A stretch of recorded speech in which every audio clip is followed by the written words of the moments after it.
Some people think say cryptocurrency na gambling. No be so. Na just say you sef you never understand the game. Everything na based on technical analysis and financial news o.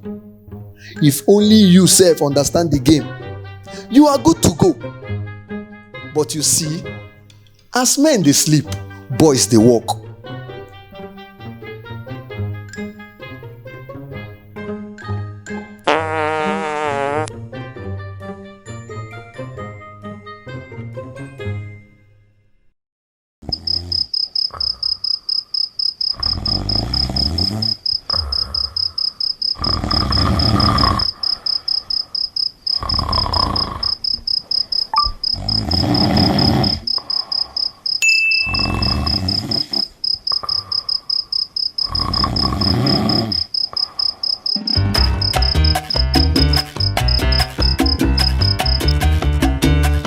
GREENcandles Global Network na academy wey go teach you everything wey you suppose know about cryptocurrency, how to buy your crypto assets, and even teach you about Forex signal for trading. To contact us,